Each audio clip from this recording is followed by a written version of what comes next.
আমাদের সুন্নিদের মাঝেও কিছু গুল আলু মার্কা সুন্নি আছে যারা হাজির নাজির মানে না।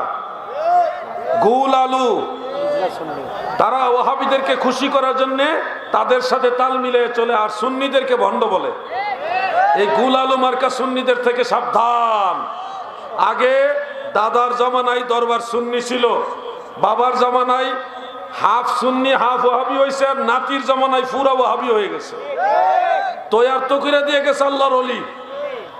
এমন একটা দুইটা দরবার না, অনেকগুলি দরবার বাংলাদেশে আছে তৈরি। এই দরবার গঠন করে গেছে আল্লাহর ওলি।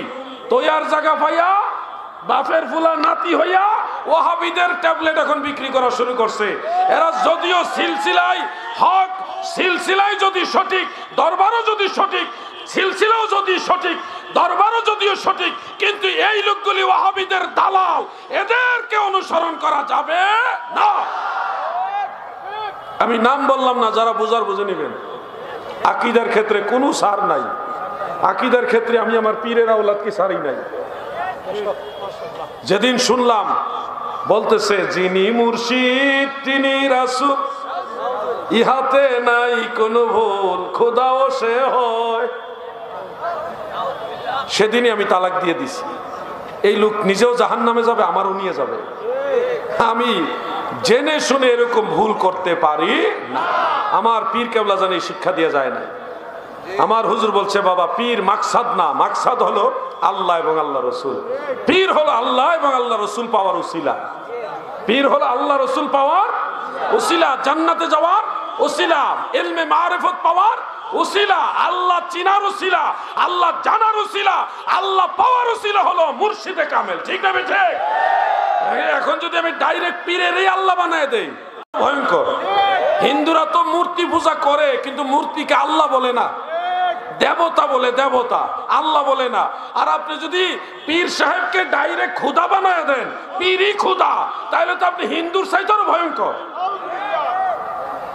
পীর কখনো আল্লাহ না, আল্লাহু ওয়াহিদ, আল্লাহ একক, লা শারীকা লাহু, আমার আল্লাহ কোনো শরীক নাই।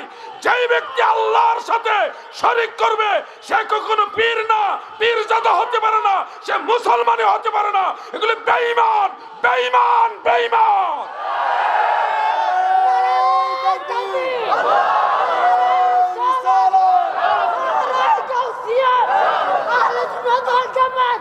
কোন ভণ্ডদের সাথে, কোন ভণ্ডামির সাথে সুন্নিয়তের সম্পর্ক। আমার বাম পাশে মগবাজার দরবার শরীফের হযরত পীর সাহেব কিবলা মাদ্দাজিল্লাহুল আলী হুজুর রয়েছেন। আমার কথা যদি বিশ্বাস না হয়, হুজুর সাক্ষী দেব। হুজুর আমার শ্রদ্ধাভাজন মাথার তাজ। হুজুর বলেন, পীরকে আল্লাহ বলা যাবে? ডিরেক্ট না। এই বিশ্বাস যদি কার অন্তরে থাকে, সেই ইমানদারি থাকবে না। মনসুর হাল্লাজ তিনি বলেছিলেন আনাল হক। তিনি কেন বলেছিলেন? এই কথা বলার পরে কিন্তু তৎকালীন আলেমরা ওনার এই কথাকে সমর্থন করে না। এটার জন্য ওনাকে গর্দান দেওয়া হয়েছে, কতল করা হয়েছে ওনাকে। কিন্তু উনি কেন বলেছিলেন? বেলায়েতের 3টা মাকাম রয়েছে, উল্লেখযোগ্য আরো আছে অনেক। একটা হলো ফানাফি শেখ, আরেকটা ফানাফির রসুল, আরেকটা হলো ফানাফিল্লাহ। মুরিদ একটা সময় গিয়ে সাধনার পথে আপন মুর্শিদের প্রেমে এমন বিভোর হয়, তখন যেদিকে তাকায় সেদিকেই পীরের রাবেতা তার চোখের মধ্যে ভাসে। ওই মাকামটাকে বলা হয় ফানাউ ফি হুব্বি শেখ, ফানাফি শেখ। এই মাকামটা নিঃসন্দেহে একজন সালেকের জন্য প্রয়োজন। এই মাকাম তয় না করে কখনো ফানাফি রসুল পাবেন না। দ্বিতীয় মাকামটা হলো ফানাফির রসুল, আই ফানাউ ফি হুব্বির রাসূল সাল্লাল্লাহু আলাইহি ওয়াসাল্লাম। একজন মুরিদ তার পীরের আদেশ মানতে মানতে, আমল করতে করতে, তরিকতের পথে চলতে চলতে আপন মুর্শিদের নেক নজরে এমন একটা সময় আসে, সে যেদিকে তাকায় ওই দিকেই দয়াল নবীজিকে দেখতে পায়। যেদিকে তাকায় সেদিকেই মদিনাওয়ালাকে দেখে। এই স্তরটা হলো ফানাফির রাসূল, আই ফানাউ ফি হুব্বির রাসূল সাল্লাল্লাহু আলাইহি ওয়াসাল্লাম। তিন নম্বর মাকামটা হলো ফানা ফিল্লাহ আয় ফানা ফি হুব্বিল্লাহ, আমার আল্লাহর প্রেমে ফানা হয়ে যাওয়া। এই মাকামে যারা যায় মাকামটা অর্জন যারা করতে থাকে তাদের বেলায়েতটা হলো বেলায়েতে কুবরা, আর নিচেরটা হলো বেলায়েতে সুগরা। বেলায়েতে কুবরার এই মাকামে গেলে, ফানা ফিল্লার স্তরের মধ্যে গেলে সালেক আবেদ একজন মুরিদ তখন যেদিকে তাকায় ওই দিকেই আমার আল্লাহর নূর দেখতে পায়। তখন সে নিজের অস্তিত্ব খুঁজে পায় না, নিজেকেও সে দেখে না, যেদিকে তাকায় সেদিকে শুধু আল্লাহ তাআলার নূর দেখে। তখন সে নিজেকে দেখতে পায় না। ওই প্রেমের একটা স্তর, আল্লাহর প্রেমের একটা স্তরে গিয়ে সে তো তখন তার নিজের অস্তিত্ব খুঁজে পায় না। যা কিছু রয়েছে সবই আমার আল্লাহর, সব জায়গা আমার আল্লাহর নূর বিরাজ করতেছে, আল্লাহর কুদরত সামাওয়াত বাসারাত আল্লাহর সিফাত বিচরণ করতেছে, বিরাজ করতেছে, বেষ্টন করে আছে। এইগুলি তখন সে পর্যবেক্ষণ করে, তখন তার নিজেকে আর খুঁজে পায় না। ওই স্তরে গিয়েই সালেক তখন বলে যে যা কিছু আছে সব আল্লাহ, মানে সব জায়গায় আল্লাহ, সব কিছু আল্লাহ। ওই স্তরে গিয়েই আনাল হক বলেছিল মনসুর হাল্লাস।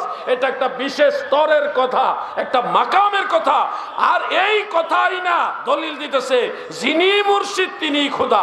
এই কথা যে বলবে সে তার মনসুর হাল্লাস না, এটা একটা টাটকা ভণ্ড। তার ভণ্ডামির বাজার গরম করার জন্য এই ধরনের কথা বলতেছে, ঠিক না ঠিক? পিছন থেকে আবার অনেকে তাদের সাপোর্টও দেয়, সাপোর্ট দিতেছে বহুত বড় বড় বাউল বক্তারা। ব্যবসা মুখোশ উন্মোচন হয়ে যাচ্ছে, কারণ এগুলি তার আগে কই আসছে, উস্তাদরা আগে কই আইছে, বিদায় সাগরিদরা এখন বলতেছে। এখন সাগরিদ ধরা খাইলে তো উস্তাদের নাম নিয়ে বলে দেয়, এই জন্য পিছন থেকে শেল্টার দিচ্ছে। আমরা কিন্তু সবকিছু পর্যবেক্ষণ করছি। আহলে সুন্নাতুল জামাতের বৃহৎ স্বার্থে কোনো ভণ্ডকেই ছাড় দেওয়া হবে না। আহলে সুন্নাতুল জামাতের সাথে কোনো ভণ্ডামির সম্পর্ক নাই।